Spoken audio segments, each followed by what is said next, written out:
Om Swastiastu. Mari kita lanjutkan tentang hari kelahiran atau keutuhan. Setiap orang Hindu, khususnya yang ada di Bali,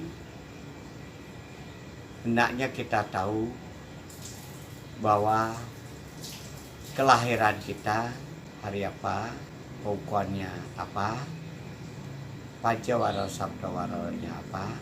Mengapa demikian? Sebab dari hari kelahiran itu kita bisa ramalkan atau bisa kita cari bagaimana perwatakan kita berdasarkan tenung-tenung kelahiran. Nah, ini banyak sekali. Yang paling singkat untuk mudah dimengerti adalah coba cari di kalender Bali. Di sana ada penjelasan tentang bagaimana watak, sifat, perilaku, karakter daripada kita masing-masing lah dalam kelahiran. Demikian pula dari hari perwujudan itu kita dapat hubungkan dengan perjodohan, di mana pertemuan laki perempuan sesuai dengan hari kelahiran masing-masing, yaitu tenung perjodohan, perimbun perjodohan. Di sana memberikan inspirasi pada kita untuk mendapatkan kita suatu kesejahteraan, kerukunan, kemakmuran, ketentraman di dalam rumah tangga masing-masing. Baik buruk kita syukuri, andai kata baik, mari kita lanjutkan dengan berperilaku yang benar untuk membina rumah tangga. Kalau agak buruk, kita harus waspada daripada kelahiran itu. Sebab semuanya itu lahir, jodoh, dan mati itu hanya ditentukan oleh Yang Maha Kuasa. Sampai saat ini tidak ada orang tahu tiga hal yang merupakan rahasia daripada Yang Widi. Nah, andai kata sudah ada kelahiran anak, kita harus bisa melihat atau menentukan atau mencari di kalender. Nah, di sana ada tentang kelahiran anak itu, entahlah itu berdasarkan dan sebagainya. Yang penting seorang ibu harus tahu atau seorang bapak di keluarga tersebut harus tahu tentang kelahiran anak yang merupakan cikal bakal daripada permulaan memperoleh suatu kehidupan yang lebih baik di kemudian hari.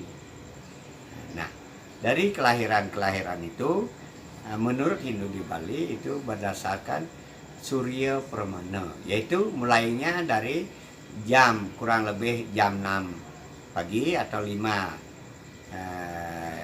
jam 5 lebih sekian menit sampai jam 5 sekian menit atau jam 6 lah dikatakan besok paginya.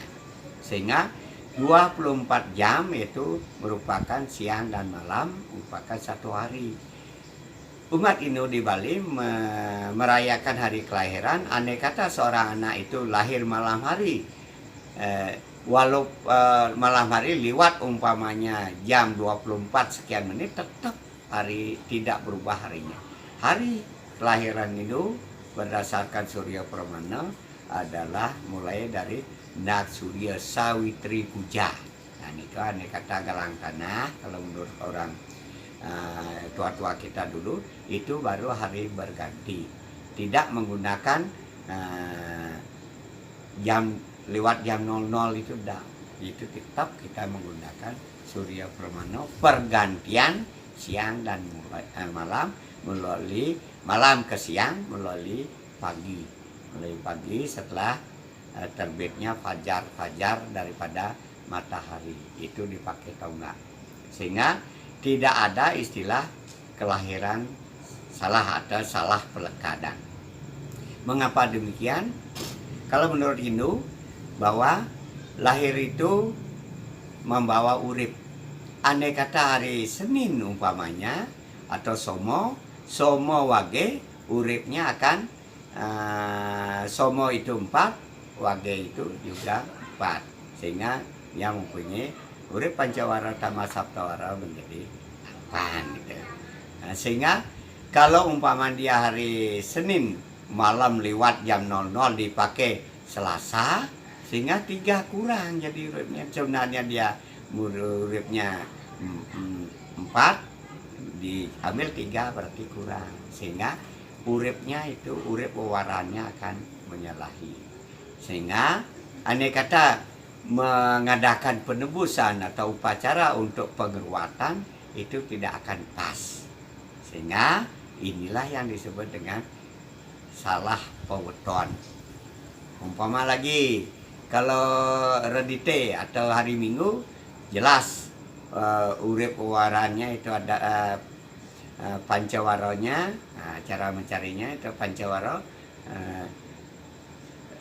redite somo anggara buddha raspati sukronisaro itu saptawaro, umanis paing pon wage klion itu adalah pancawaro. Umanis itu uripnya 5, paing itu uripnya 9, pon uripnya 7, wage uripnya 4, lion uripnya 8. Sedangkan kalau sabtuwaranya atau hari-harinya Minggu, Senin, Selasa, Rabu, Kamis, Jumat, Sabtu itu adalah Minggu 5, Senin 4, Selasa 3, Rabu 7, Kamis itu 8, Jumat itu 6, dan Saniscaranya itu adalah 9.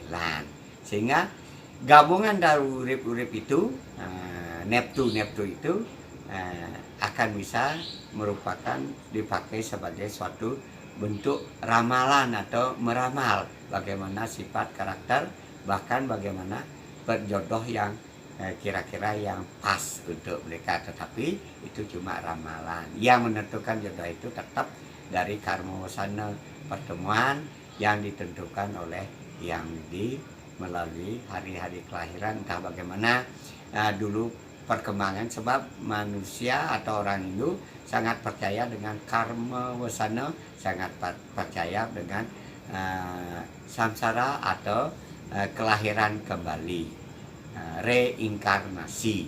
Sebab kita sebelumnya pernah hidup sebagai apa, itu sesuai dengan karma kita masing-masing. Suatu saat setelah hidup ini kita akan mengalami hidup yang akan datang sesuai dengan sisa-sisa perbuatan kita yang kita nikmati hari ini. Andai kata perbuatan kita baik, kita dapat istilahnya sorga, maka kelahiran berikutnya disebut dengan kelahiran sorga syuta.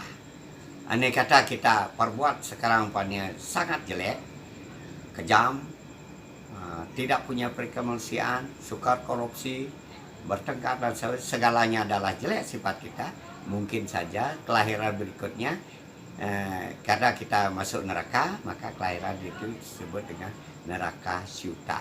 Nah, kelahiran itu ditentukan oleh karma kita sendiri, yaitu sancita karma, yaitu kelahiran yang telah lalu, prarabdha kelahiran yang sekarang kita nikmati sekarang, dan lahir yang akan dibuat kriya mana karma. Artinya apa yang kita buat sekarang akan kita nikmati pada hidup-hidup yang akan datang. Maka itu marilah kita berbuat baik berdasarkan dharma, berdasarkan kebenaran.